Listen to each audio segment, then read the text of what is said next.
creating great ads in China. Now this is thoughtful.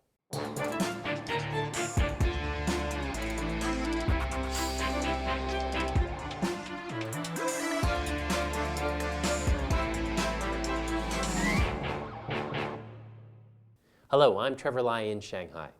China's reputation as a global powerhouse isn't limited to economic growth. Its ad industry has hit some milestones, starting with China's first ever gold line in 2008, won by TBWA at the Cannes Lions Film Festival for an Adidas campaign. DDB won China's second gold line in 2010 for the China Environmental Protection Foundation campaign. This year, JWT won China's first Grand Prix in Cannes with a Samsonite ad. And recently, JWT's Lo Sheung Yan, Executive Creative Director for Northeast Asia and China Chairman, was named the first Chinese jury head at Cannes. This week on Thoughtful China, we'll look at what it takes for Chinese agencies to match the best work in the West and what makes a great ad here.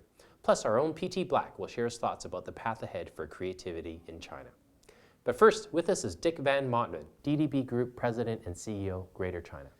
Dick, you moved to China nearly 6 years ago when DDB was struggling, and now it's one of the top agencies in the field. You've got a whole team of strong creatives, including Michael D., Victor Ng. Tell us what's changed in the time that you've been here. What's changed in terms of the agency? Correct, and the types of change you've seen in the marketplace. I think obviously the marketplace has grown tremendously from all perspectives. Client side, China was important, and it's become even more important in the past 6 years, and definitely now with all the troubles in the West. Agency-wise, that has its impact, because if it becomes more important for clients, definitely becomes more important for agencies. A lot of growth behind digitization, also a lot of growth that is not necessarily behind the West, but very much on par with the West. And with respect to DDB, we of course had a phenomenal growth where we, you called it struggling. I would say we had a different strategy for China previously, where China serviced out of Hong Kong with basically a rep office in China, which we changed 6 years ago and said we're gonna really gear up our efforts, and I think that was rather successful, and we've enjoyed a very good ride. And so while you were gearing up, what was the hardest part about recruiting top talent here? Obviously, the fact that we were not, a real established player in China didn't help that much. But as I always say, DDB is a great brand globally, and therefore we have both an obligation, but also a natural right to play in China because of our heritage. And so taking the brand, building the culture which is very much centered around people, talented and nice, that was one of the key cornerstones of building. Where do you think China ranks in terms of the global creative market? Brazil is a market of, 180 million people? But in terms of where it performs in the creative ranking is very high up. And if you see China, 1.3 billion people, second or third largest advertising market in the world, it's not the same ratio as Brazil has. So China has a long way to go. Now, having said that, I know that there's a lot of talk going about Chinese creativity is not up to the level of other markets. I think sometimes it is. Some pieces of work are absolutely brilliant. There's also an element of whether people at award shows can judge it appropriately, because like it or not, still a lot of the juries of advertising shows in Cannes, in London and all that, there's still a very big number of Western jury members in there. Thanks, Dick. Now we'll hear from PT Black with a thought or two about the path ahead for creativity in China. We all know the operational challenges advertising faces here in China. Vague briefs, inadequate agency-client partnership, high agency turnover, tightening budgets and timelines, and an overall lack of experience and talent. But there are particular creative challenges as well. One is the shortage of pop culture.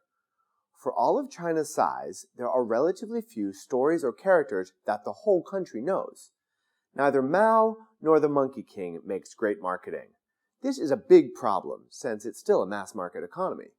Mass culture here is like adults crowding into a kiddie pool. narrow boundaries, shallow content, and not enough of it. So advertisers don't have much to work with, and new broadcast regulations for 2012 will only make it worse. Agencies naturally turn to the internet, grabbing everything from celebrities to new slang.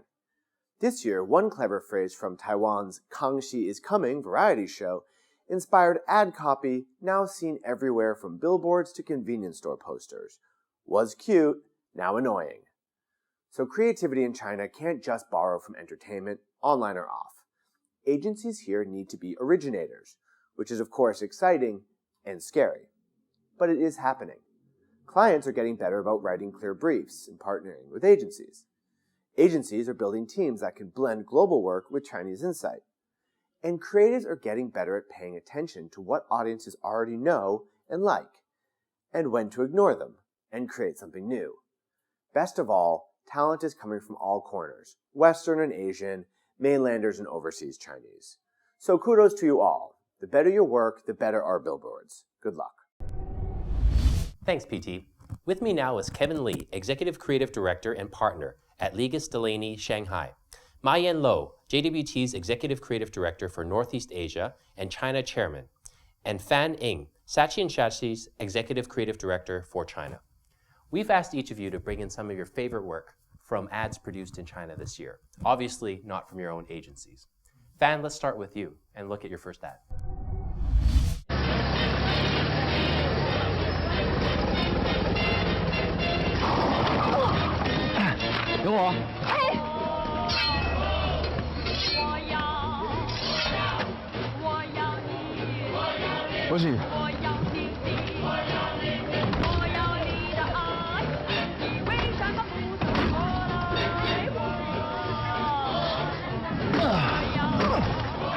兄弟，先弄好你的牙齿吧，借给我来。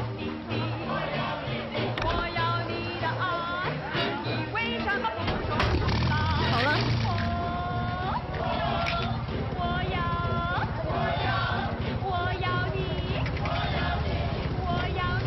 海陆，我们还要去海边呢。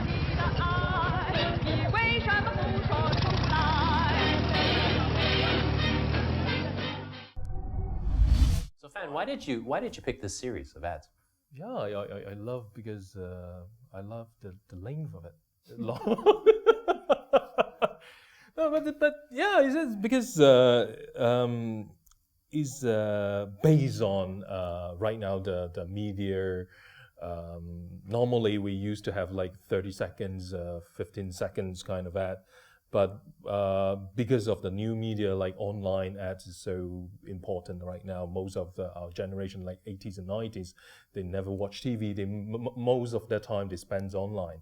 So that's why this is the perfect chance to have these like long Some storytelling. version. Basically, Yes, there's a lot yes, of storytelling yes, in yes. here. There's a narrative Exactly. that requires a longer period of time. Yeah. But is it effective? I mean, this type of story is really effective. And then I think they have cut into short version to broadcast in like if you take taxi in Shanghai, like at the back the touch screen you will see all these at launch all the time, and it is really intriguing because every little story is good and then perfectly linked with the products.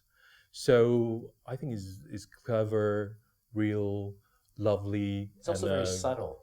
There's yeah. a lot of subtle nuances in the acting and things like that. And give also that kind of that emotional value to the brand rather than very functional or like how good for your teeth. Except the ending slogan.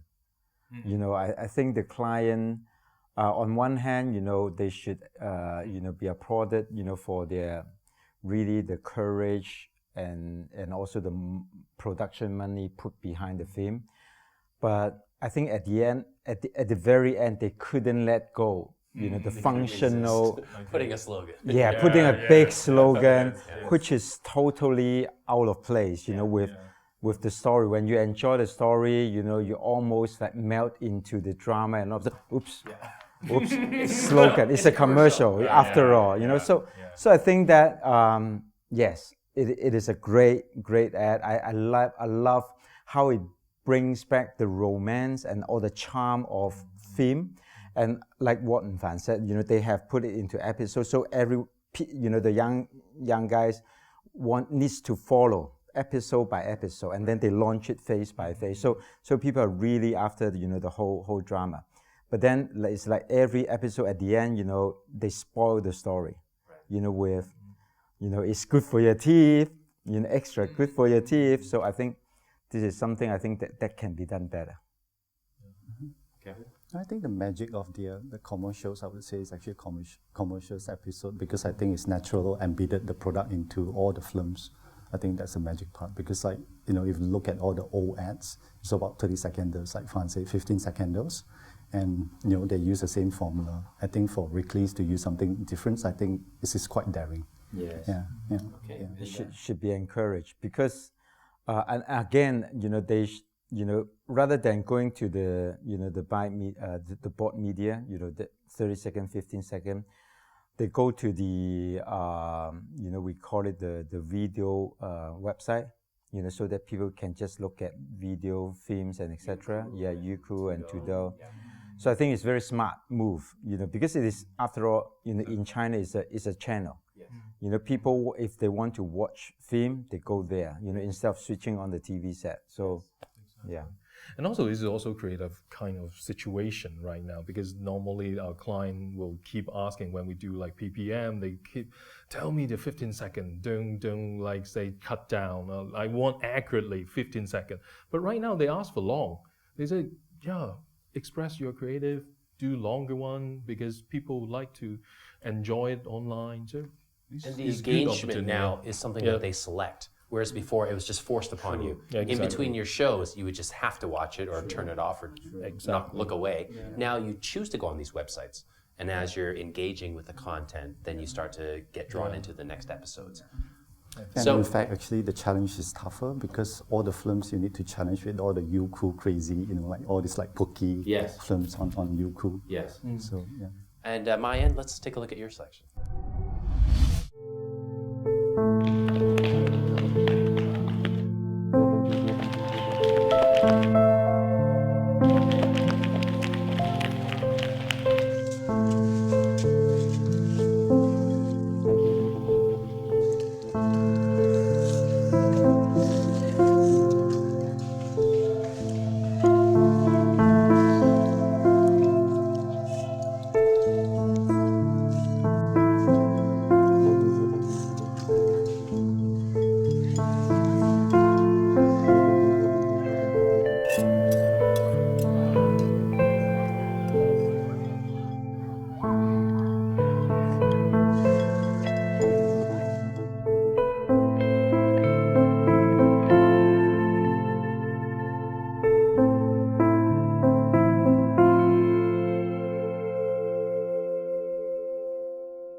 Why did you pick this ad?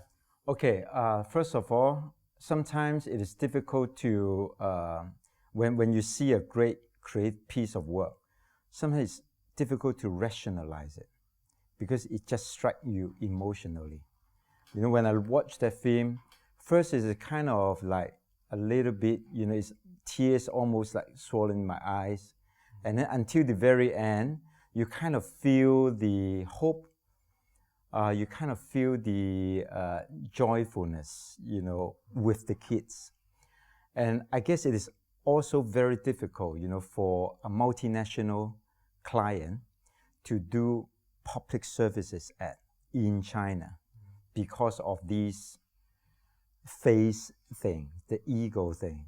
But I think, the multinational company here, I think they did a great job in terms of striking the balance, and so that people are paying attention to that project, and hopefully more people can chip in and do good for the less wealthy. Well, let's look at the next one.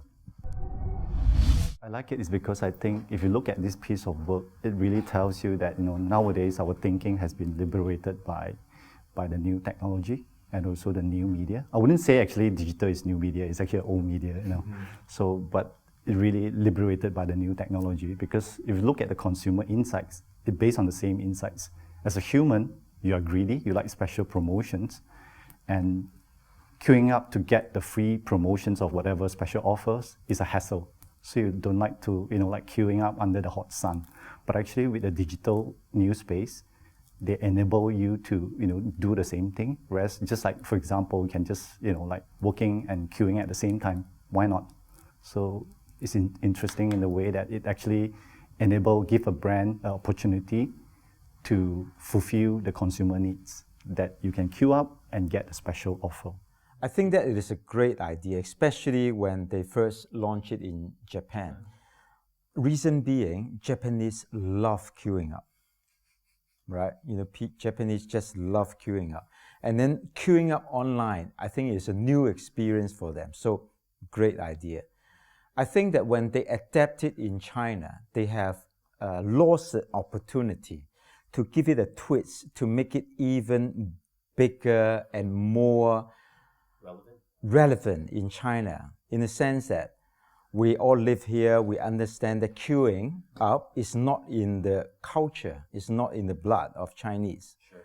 So I think that encouraging people to queue up online, we should at the same time not only give them the discount coupon or whatever, we should give them a good citizen, badge to reward, to behave like a good citizen. So let them practice online. Yeah, exactly. It would have been interesting, actually, if they would have allowed you to find a cheat so you could cut the line, but you get a lower discount. So when you get to the front, that would be interesting. I think they should do an extra campaign to have a cheat line. Exactly. Now, in your experiences recently, are a lot of these interactions being driven by the agencies or the clients? So is it the agencies that are coming up with these opportunities and saying, let's look at something non-traditional, or is it really the clients driving this? In my experience, actually, a lot of times, when we presented a totally integrated campaign, inside the room, everyone is so excited. Wow, great idea, good thinking, let's do it. But when people get out of the room, when they face the reality, the complication and the complexity of, executing things that they are not familiar with, because if we used to, do TV spots, easy, right? Shoot, PPM, blah, blah, blah, got the station copy, send it to the, station. But then if we need a viral-led campaign, how can we do that? Where do we start? People start nervous. So I think right now what really helps these ideas see light and really being executed in the real world is to make sure when you present the idea, you already think through all the execution, in the throughout the process. It's almost like holding hand with the client, make sure they don't have to worry about how to do it and when to do it. So I think that's very essential.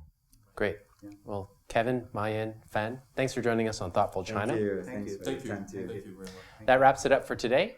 Be sure to subscribe to us on Tudo and YouTube, and you can also follow us on Weibo and Twitter. We'll see you again.